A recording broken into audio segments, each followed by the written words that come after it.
Charles Dickens, nel suo taccuino di viaggio, parla di Siena come una Venezia senza acqua, perché, come tutti sanno, a Siena non vi è alcun fiume.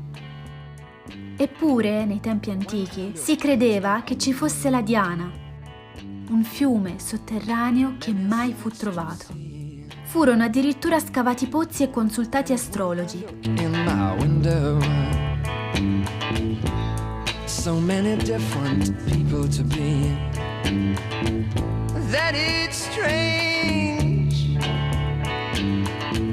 so strange. Quello che molti non sanno è che sotto queste lastre di pietra serena vi è un complesso sistema di acquedotti sotterranei, chiamati bottini, costruiti tra il XIII e il XV secolo, 25 km di gallerie, un affascinante reticolo di percorsi sotterranei tutt'oggi praticabili, che nel Medioevo servivano a portare acqua alle fonti pubbliche e ancora oggi sono in funzione. Secondo un'antica leggenda, all'epoca della costruzione dei bottini, gli operai che lavoravano a lume di candela sottoterra, i cosiddetti guerchi, avevano più volte incontrato nell'oscurità dei cunicoli sotterranei delle strane creature, gli omiccioli e i fuggisole. Gli omiccioli erano come dei folletti, mentre i fuggisole erano demoni dal terribile aspetto.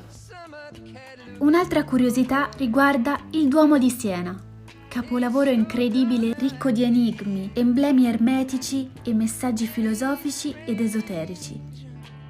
Oggi vi mostro il palindromo del Sator, detto anche il quadrato magico. È un quadrato, appunto, formato da 5 parole, una sotto l'altra, composta ciascuna da 5 lettere che possono essere lette da sinistra a destra e viceversa, dall'alto in basso e in direzione opposta, mentre la parola nella terza riga, tenet, rimane immutata anche al rovescio. Se scrivi le 5 parole l'una di seguito all'altra, la frase rimane la stessa anche se letta al contrario. Sator, arepo, tenet, opera, rotas. Questo si chiama palindromo. Questo misterioso quadrato lo ritroviamo anche in altri monumenti, come tra i resti di Pompei, nei sotterranei della Basilica di Santa Maria Maggiore a Roma, nell'abbazia di Monte Cassino, pure in alcuni castelli della Francia. È stato addirittura ritrovato su un mattone a Budapest e su papiri e amuleti etiopici.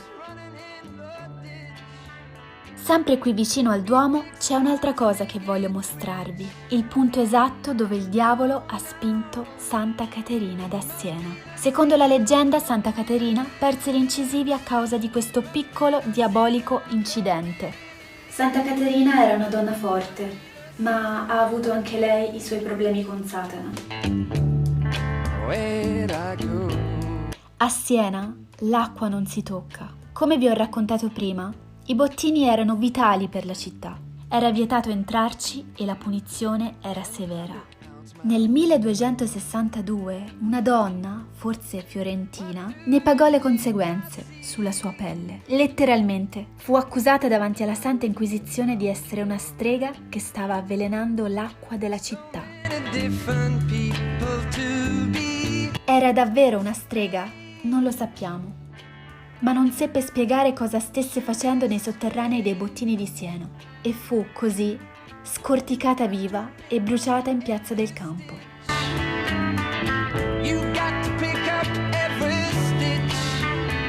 Le donne ribelli sono sempre considerate streghe, in qualsiasi secolo.